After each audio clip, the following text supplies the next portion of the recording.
शादी वाले दिन मुझे अपनी शाली बहुत पसंद आ गई। शादी की रात मैंने अपनी पत्नी को तहखाने में बंद कर दिया और यह शोर मचा दिया कि वह तो किसी लड़के के साथ भाग गई और अपने ससुराल वालों से कहा कि मेरी इज्जत का सवाल है, लोग जानेंगे तो मेरे ऊपर उंगलियां उठेगी कि इसकी पत्नी तो पहली रात को ही इसे छोड़कर भाग गई।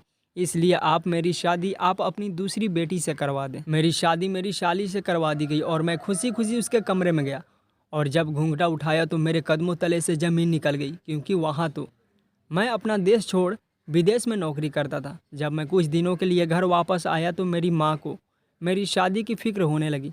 कुछ दिन बाद उन्होंने मेरी शादी मधु नाम की लड़की से तय करवा दी। माँ ने मुझे बताया कि मधु दो बहन हैं, एक मधु और उसकी छोटी बहन महिमा। मधु बहुत खूबसूरत और गोरी चिट्टी है। मेरी माँ अपनी बहू की बहुत तारीफ कर रही थी, पर सच्चाई क्या थी यह तो उसे देखने के बाद ही पता लगने वाली थी। मेरी शादी बहुत जल्दीबाजी में हो रही थी, इसलिए मुझे लड़की देखने का मौका नहीं मिला। घर वाले ही जब मैं विदेश में था तभी लड़की देख लिए थे। मुझे अपने माँ और पापा पर पूरा विश्वास था कि ये मेरे लिए अच्छी लड़की का चयन करेंगे। मेरी शादी जल्दीबाजी में हो रही थी, इसलिए दोनों घरों में शादियों की जोरों शोरों से तैयारियां चल रही थी। माँ ने मुझे लड़की का नंबर दिया और कहा कि तुमने लड़की नहीं देखी कोई बात नहीं, क्योंकि लड़की देखने में खूबसूरत है, पर शादी से पहले अपनी होने वाली पत्नी से एक बार बात तो कर ले। माँ ने जब मेरी होने वाली पत्नी का नंबर दिया तो मैंने उस नंबर को संभाल कर रख लिया था। मैंने सोचा भले ही मेरी शादी जल्दीबाजी में हो रही है, पर एक बार मैं उसे ज़रूर फ़ोन करूंगा और शादी से पहले उसे मिलने को कहूँगा। मैंने मधु का नंबर ले तो लिया था, पर शादी की तैयारियों में मुझे वक्त ही नहीं मिलता कि मैं उसे फ़ोन कर सकूं। मैं घर का इकलौता बेटा था, इसलिए शादी की पूरी जिम्मेदारी मेरे ही ऊपर थी। मैं मधु को ऐसे वक्त फ़ोन करना चाहता था जब मेरे आसपास कोई ना हो, ताकि मैं सुकून से बात कर सकूं। लेकिन जब से मेरे पास नंबर आया था मुझे ऐसा कोई वक्त ना मिल सका और शादी का दिन मेरे सर पर आ चुका था। अब हमारी शादी में 2 दिन ही बचे थे। मैंने सोचा चलो कोई बात नहीं, शादी से पहले नहीं मिल पाया तो क्या हुआ, अब तो वो शादी करके हमारे घर पर ही आ जाएगी।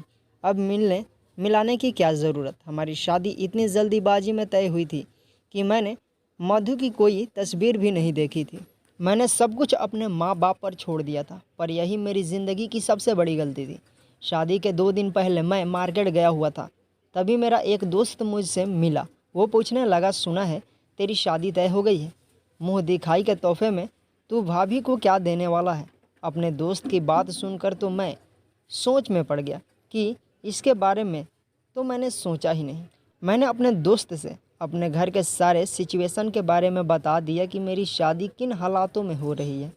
मैंने उससे कहा मेरी शादी बहुत जल्दीबाजी में हो रही है और मुझे अपनी होने वाली पत्नी के पसंद नापसंद के बारे में बिल्कुल पता नहीं कि उसे क्या पसंद होगा। मेरे दोस्त ने कहा तो इसमें क्या मुश्किल है, फ़ोन का ज़माना है, अगर तेरे पास नंबर है भाभी के पास फ़ोन कर और उनके पसंद नापसंद के बारे में पूछ ले। मुझे अपने दोस्त की बात सही लगी, इसी बहाने मैं मधु से बात भी कर लेता। मैं मार्केट में ही सड़क के किनारे खड़े होकर मधु का नंबर मिलाने लगा। मेरा दिल जोरों से धड़क रहा था कि ना जाने कौन फ़ोन उठाएगा, मधु या फिर उसकी छोटी बहन महिमा। मेरे फ़ोन मिलाते ही मुझे कुछ दूर पर मोबाइल की घंटी बजने की आवाज़ सुनाई दी। मैंने पीछे पलट कर देखा तो कुछ ही दूर पर 2 लड़कियां एक बड़े से पार्लर की सामने खड़ी बातें कर रही थी। उनमें से एक लड़की के हाथ में मोबाइल गुनगुना रहा था। उसने फ़ोन रिसीव कर लिया और जैसे ही हेलो कहा मैं हैरान रह गया। उसके हेलो की आवाज़ मेरे फ़ोन में से उभर रही थी। उन्हें देखते ही मैं कुछ कदम पीछे हट गया और बात करने की कोशिश करने लगा। मैं बड़े गौर से उन दोनों लड़कियों को देख रहा था। उन दोनों ने मेरे तरफ नहीं देखा था और जिस लड़की ने फ़ोन उठाया था वो बहुत खूबसूरत थी। पहली ही नज़र में मेरा दिल उस पर आशिक हो गया था। उसे देखते ही मैं भगवान से दुआ करने लगा कि यही लड़की मधु हो। उस लड़की ने फ़ोन उठाते ही पूछा कि कौन, तो मैंने बता दिया कि मैं नवीन बात कर रहा हूँ। मेरे मुंह से मेरा नाम सुनते ही वो लड़की कुछ लम्हों के लिए खामोश हो गई। फिर उसने कहा कि मैं महिमा बात कर रही हूँ। महिमा नाम सुनते ही मेरा दिल टूटकर चकनाचूर हो गया। उसने अपने साथ वाली लड़की से कुछ इशारों में बात की थी। वो शायद मधु थी। मैंने एक गहरी नज़र मधु पर डाली तो मुझे अपना दिल डूबता हुआ महसूस हुआ, क्योंकि महिमा के आगे तो वो एकदम बदसूरत थी। उन दोनों ने आपस में इशारे में क्या बात की मुझे नहीं पता। फिर महिमा ने मुझसे कहा, मधु आपसे बाद में बात करेगी क्योंकि हम कहीं आए हुए हैं। अगर आपको कोई ज़रूरी बात करनी है तो मुझे बता दीजिए। मधु को देखकर मेरा दिल इस कदर टूट गया था कि मैंने बिना कुछ कहे ही फ़ोन बंद कर दिया और खामोशी से वहाँ से निकल गया। कुछ ही देर में मेरा फ़ोन दोबारा बजने लगा। मैंने देखा उसी नंबर से फ़ोन आया था, लेकिन मधु को देखने के बाद मेरा किसी से भी बात करने का दिल नहीं कर रहा था। मैं बुझे दिल से अपना फ़ोन स्विच ऑफ कर दिया। मैं दिखाने के लिए कोई तोहफा नहीं खरीदा। मुझे समझ में नहीं आ रहा था कि माँ ने आखिर क्या देखकर मधु को पसंद किया है, जबकि जितनी खूबियाँ उन्होंने मुझे गिनवाई वो सब के सब तो मुझे महिमा में नज़र आई थी। घर आकर मैं खामोशी से बैठ गया। मैं ना तो किसी से बात कर रहा था और ना ही कोई काम। शादी में सिर्फ 2 दिन ही बचे थे। मेरी खामोशी देखकर मेरी माँ ने मुझसे पूछा, क्या हुआ बेटा, तुम ऐसे क्यों हो? मैं अपनी माँ के आंचल में अपना सिर झुकाकर फूट फूट कर रोने लगा। माँ ने कहा, क्या हुआ बेटा, तुम रो क्यों रहे हो? कुछ बताओगे कि आखिर क्या बात हुई है? मैंने रोते हुए माँ को सारी बात बता दी कि माँ, मुझे मधु नहीं बल्कि उसकी छोटी बहन महिमा पसंद है। माँ ने कहा, पर क्यों? मैंने माँ से कहा, माँ, मैं आपसे ज़्यादा सवाल जवाब नहीं करना चाहता। अगर मैं ऐसा कुछ कह रहा हूँ तो ज़रूर कोई बात होगी और मधु से शादी कर मैं उसकी ज़िंदगी नहीं ख़राब करना चाहता, क्योंकि जो लड़की मुझे पसंद ना हो उससे मैं शादी करके करूँगा क्या? आप मधु के घर फ़ोन करके बता दीजिए। अगर उन लोगों को मंजूर है तो वो लोग मेरी शादी महिमा से करवा देंगे, वरना मैं महिमा से शादी करने के लिए कुछ दिनों तक इंतज़ार करूँगा। और जब महिमा की शादी वह लोग करेंगे तो मैं उनके घर उसका हाथ मांगने चला जाऊंगा। मेरी बात सुनकर माँ बहुत परेशान हो गई। फिर भी उन्होंने हिम्मत जुटाते हुए मधु के पापा से यह बात बताई कि मेरे बेटे को मधु नहीं बल्कि आपकी छोटी बेटी महिमा पसंद है। अगर आप लोग शादी के लिए राजी हैं तो हम लोग बारात लेकर आएंगे, वरना यह शादी नहीं हो पाएगी। माँ के मुँह से यह सब सुनने के बाद मधु के पिता भी बहुत असमंजस में पड़ गए, क्योंकि उन्होंने शादी की सारी तैयारियां कर ली थी।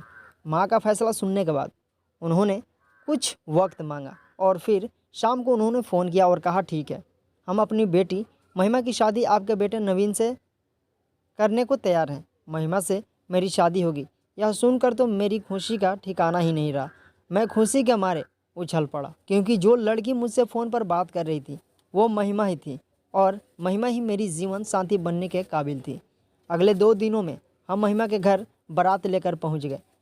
हमारा बहुत ही अच्छे से स्वागत किया गया। मैं बहुत खुश था, क्योंकि जीवन साथी को लेकर मेरे दिल में जैसी तस्वीर थी महिमा बिल्कुल वैसे ही थी। जयमाल के लिए मुझे स्टेज पर लाया गया।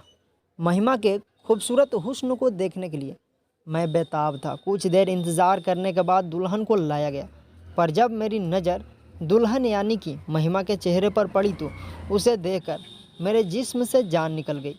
फिर एक बार मेरा दिल टूटकर चकनाचूर हो गया, क्योंकि यह तो वो लड़की नहीं थी जिससे मैं फ़ोन पर बातें किया था, बल्कि यह तो उसके बगल में खड़ी थी। अभी मैं यही सोच रहा था, तभी मेरे सामने दुल्हन के रूप में महिमा आकर खड़ी हो गई। मैं चाहकर भी किसी से कुछ कह ना सका और मैंने देखा जिस लड़की को मैंने पसंद किया था वह तो महिमा के बगल में थी, यानी कि मधु। शायद ये मधु थी जिसको माँ ने मेरे लिए पसंद किया था। मैंने माँ की पसंद पर सवाल उठाया था, पर माँ सही थी। मेरा दिल कर रहा था कि मैं चीख चीख कर चिल्लाऊं और फ़ौरन इस शादी को मना कर दूं, पर मैं चाहकर भी कुछ कर ना पाया और मेरे गले में महिमा ने जयमाल डाल दिया। मैं यह सब सोचने में इतना गुम था कि लोगों ने मजाक में कहा, क्या हुआ, बस दुल्हन को देखते ही रह जाओगे कि जयमाल भी डालोगे? लोगों के कई बार कहने पर मैंने मजबूरी में आकर महिमा के गले में जयमाल डाल दिया। जयमाल के बाद शादी का कार्यक्रम शुरू हुआ और मेरी शादी महिमा से हो गई। अगली सुबह महिमा दुल्हन बनकर मेरे घर आई। मैं तो बहुत दुखी था और बस यही सोच रहा था कि मैंने जल्दीबाजी में आकर बहुत गलत फैसला ले लिया। मैंने एक बार भी यह पता लगाने की कोशिश नहीं की कि महिमा कौन है और मधु कौन। मैं इसी सोच विचार में था, तभी मेरे दिमाग में एक आइडिया आया। शादी की रात जब मुझे महिमा के कमरे में भेजा गया और कुछ ही देर में मेरी बड़ी बहन हम दोनों के लिए दूध लेकर आई। उस वक्त महिमा वॉशरूम में थी। मैंने अपनी बड़ी बहन के हाथ से दूध का ट्रे लिया और साइड टेबल पर रख दिया। दूध देकर वो कमरे से बाहर निकल गई। तभी मैंने महिमा के दूध में बेहोशी की दवाई मिला दी। कुछ देर में महिमा कपड़े चेंज करके वॉशरूम से आई। महिमा बहुत खुश नज़र आ रही थी, पर उसके साथ अपनी पूरी लाइफ गुजारना मेरे लिए नामुमकिन था। इसलिए मजबूरी में आकर मुझे उसके साथ यह सब करना पड़ा।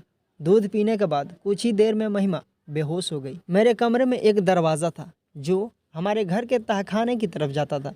मैंने अपने घर की एक नौकरानी को ढेर सारे पैसे दिए थे और उसी की मदद से महिमा को बेहोशी की हालात में तहखाने में छोड़ आया। और पहले ही मैंने नौकरानी को सब कुछ समझा दिया था कि तहखाने में छोड़ने के बाद मेरे इशारे पर तुम महिमा को कुछ खाने पीने की चीज़ें दे दिया करना, क्योंकि मैं किसी को मारना नहीं चाहता था और यह सब करना मेरी मजबूरी थी। मैंने अपनी गिलास वाला दूध नहीं पिया था। एक गिलास में दूध भरा था और एक गिलास खाली थी, ताकि लोगों को लगे कि खाली गिलास का दूध मैंने पिया है। नौकरानी के जाते ही मैं शोर मचाने लगा। तभी मेरी बड़ी बहन और मेरी माँ मेरे कमरे में आई और पूछने लगी क्या हुआ। मैंने उन्हें बताया कि माँ, जब मैं कमरे में आया तो कमरे में कोई नहीं था। मुझे लगा कि महिमा वॉशरूम में गई होगी, इसलिए जब कमरे में दीदी दूध लेकर आई थी तो महिमा का इंतज़ार करते करते मैंने अपनी गिलास का दूध पी लिया। पर काफ़ी इंतज़ार के बाद जब वह नहीं आई तो मैंने बाथरूम चेक किया, पर बाथरूम में कोई नहीं था। फिर मैंने आप लोगों को बुलाया।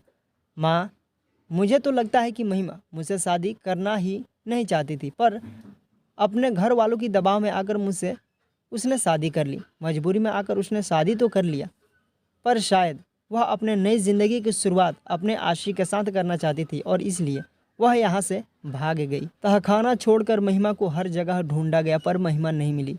रात तो किसी तरह कट गई, पर अगली सुबह मेरी माँ ने ना चाहते हुए भी महिमा के घर वालों को ये बात बताई। पर महिमा के घर वाले यह बात मानने को तैयार ही नहीं थे कि उनकी बेटी ऐसा भी कुछ कर सकती है। पर अब तो जो होना था सो हो गया था। माँ ने महिमा के पापा को समझाया कि ज़रूरी नहीं कि आप अपनी बच्चियों के मन की हर बात समझ सकें। शायद वह किसी से प्यार करती हो और जल्दीबाजी में उसका रिश्ता हुआ है, इसलिए वो किसी से कुछ कह ना सकी और हमारे घर आने के पहले ही वह जिससे प्यार करती हो यह सारा प्लान उन दोनों ने मिलकर बना लिया हो।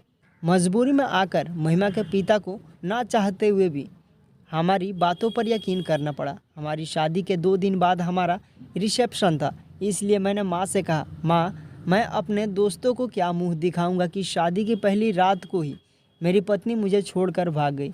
मेरे दोस्त और हमारे सारे रिश्तेदार हमारा मजाक बनाएंगे, इसलिए महिमा के पापा से कहो कि वह अपनी बड़ी बेटी की यानी मधु से मेरी शादी करवा दे। आखिर पहले तो मेरी शादी उसी से होने वाली थी ना, ताकि लोगों को कुछ पता ना चले और हमारी बनी बनाई इज्जत पर कोई आँच ना आए। माँ को भी मेरी यह बात सही लगी, क्योंकि यह हमारे घर की इज्जत का सवाल था, इसलिए उन्होंने बहुत सोच समझकर यह बात मधु के पापा से कही। हमारे घर में पैसों की कोई कमी नहीं थी और मैं भी फ़ौरन में अच्छा खासा कमाता था, इसलिए वो लोग इस रिश्ते के लिए तैयार हो गए, क्योंकि पहले तो मेरी शादी मधु से ही होने वाली थी और उनकी भी इज्जत का सवाल था। मेरी और मधु की शादी सादगी से करवा दी गई।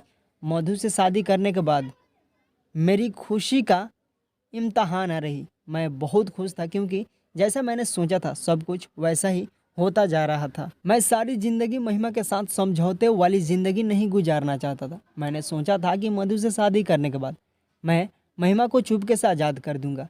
जब वह सारी सच्चाई सबको बताएगी तो मैं यही कहता रहूँगा कि वह जिस आशिक के साथ भागी थी उसने महिमा को छोड़ दिया है और ख़ुद को बेगुनाह साबित करने के लिए वो मुझे मुजरिम बना रही है। मधु से शादी करने के बाद मैं बहुत खुश था और मैं खुशी खुशी मधु के कमरे में गया। आज मेरा दिल खुशी के मारे झूम उठा था, क्योंकि मैंने जिसे चाहा था बड़ी मुश्किल से उसे पा लिया था। पर जैसे ही मैंने मधु का घूंघट उठाया मेरे कदमों तले से ज़मीन निकल गई। अपनी दुल्हन को देखकर फिर एक बार मेरे जिस्म से जान निकल गई थी, क्योंकि यह मधु नहीं महिमा थी।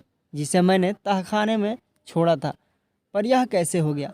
अभी मैं यही सब सोच रहा था, तभी मेरे पीछे से कोई ताली पीटता हुआ आया। मैंने देखा वह मधु थी।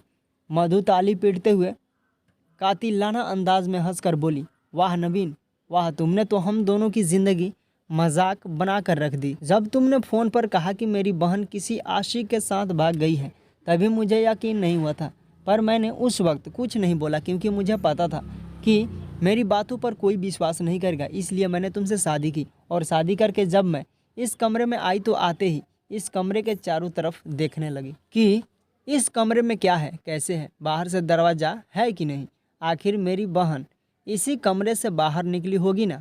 मैंने सब कुछ चेक किया तो मुझे इस तहखाने का दरवाज़ा दिखा और मैं तहखाने को खोलकर उसके अंदर गई। जैसे जैसे मैं अंदर जा रही थी, मुझे किसी के कराहने की आवाज़ आ रही थी। जब अंदर गई तो मैंने महिमा को देखा। महिमा आधी होश में और आधी बेहोश ज़मीन पर लेटी हुई थी, पर मुझे यह नहीं समझ में आया कि तुमने हम दोनों बहनों के साथ ऐसा क्यों किया। मधु के सवाल पर मैं फूट फूट कर रोने लगा और उसे सारी सच्चाई बता दी, और यह भी बताया कि जब उस दिन मैंने तुम्हें फ़ोन किया तो मैं तुम्हें एक कोने से देख रहा था। जब तुमने फ़ोन उठाया तो तुम मुझे एक नज़र में ही पसंद आ गई थी, और मैं उसी वक्त भगवान से कहने लगा कि हे भगवान, यही लड़की मधु हो, पर तुमने अपना नाम महिमा बताया। मुझे लगा कि तुम महिमा हो। महिमा नाम सुनते ही मेरा दिल टूट कर चकनाचूर हो गया। मधु ने कहा, मुझे क्या पता था कि तुम मुझे देख रहे हो, मैंने तो बस तुम्हारे साथ एक छोटा सा मजाक किया था। मुझे क्या पता था कि एक छोटा सा मजाक हम दोनों बहनों की ज़िंदगी इस मोड़ पर लाकर खड़ा कर देगा।